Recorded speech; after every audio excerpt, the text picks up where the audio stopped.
అంటున్నారు. నవీన్ మిట్టల్ మాత్రం అలాగే ఉన్నారు. ఆమ్రపాలి మాత్రం ఒక జిహెచ్ఎంసీకి ట్రాన్స్ఫర్ చేసినట్టు తెలుస్తోంది. ఏంటి ఏంటి సడన్గా ఐపీఎస్లు ప్రక్షాళన, ఐఏఎస్ల ప్రక్షాళన ఇలా ఎన్నిసార్లు ఇలా మారుస్తుంటారు? అంటే వాళ్ళకి సంబంధించిన శాఖల్లోనే వాళ్ళు ఉంచుకుంటారు. కానీ ఇక్కడ మాత్రం చాలా ఇప్పుడు 2 టైమ్స్ జరిగినట్టు ఉంది ప్రక్షాళన. ఏంటి దీనికి సంబంధించిన అప్డేట్స్ ఏంటి?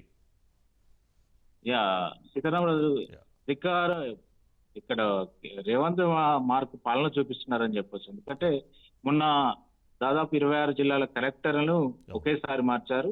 Yeah. షఫ్లింగ్ చేసిన పరిస్థితి కనిపించింది. అవును. ఇప్పుడు కీలకమైన ఎవరైతే ఈ సెక్రటరీ కేంద్రంగా జరిగింది ఈ రోజు అవును. కీలక పోస్టింగ్లు ఉన్నారో వారందరినీ బదిలీలు చేస్తూ అధ్యయనం కొంతమంది డిమోషన్ జరిగింది, అవును. కొంతమందికి ప్రాధాన్యత లేని శాఖలు.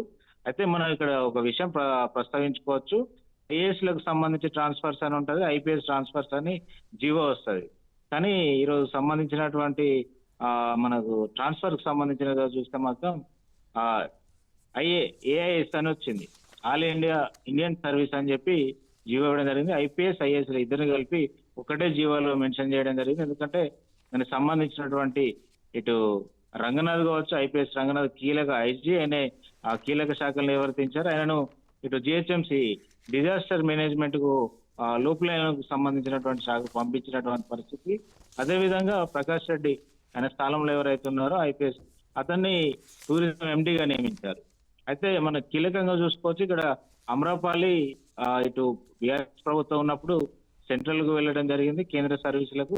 తర్వాత రేవంత్ రెడ్డి ముఖ్యమంత్రి అయిన తర్వాత ఇక్కడ రాష్ట్ర సర్వీసులకు వచ్చారు. వచ్చిన తర్వాత ఆమెకు ఇటు కీలక బాధ్యతలు అప్పగించారు. ఎందుకంటే మూసీ రివర్ డెవలప్ ఏదైతే ఉందో దాన్ని బాధ్యతలు ఆమెకు అప్పగించడం జరిగింది. అదేవిధంగా ఆమె హెచ్ఎండిఏ డైరెక్టర్ కూడా కొనసాగుతున్నారు. ఈ నేపథ్యంలోనే జిహెచ్ఎంసీ కమిషనర్ కూడా ఆమెకు మొన్నటిదాకా ఇన్ఛార్జ్ గా ఉన్నటువంటి ఆమెకు ఇప్పుడు అదనపు బాధ్యతలు కూడా ఇవ్వడం జరిగింది. కమిషనర్ అమరపాల్ వచ్చారు.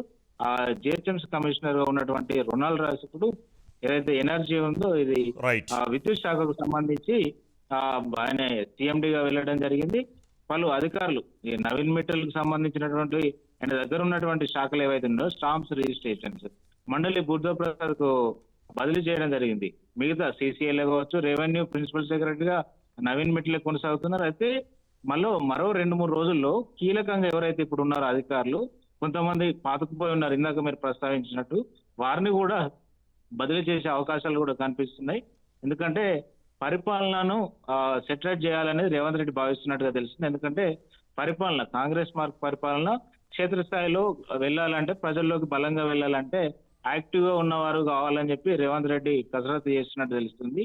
కింది స్థాయిలో ఇటు పై అధికారి నుంచి మొదలు పెడితే కింది స్థాయి వరకు, కలెక్టర్ల నుంచి కింది స్థాయి వరకు అందరూ సమన్వయంతో పనిచేసే విధంగా ఆయన ఒక టీం అయితే రెడీ చేస్తున్నారు. Sitaram right, thank you Srikanth.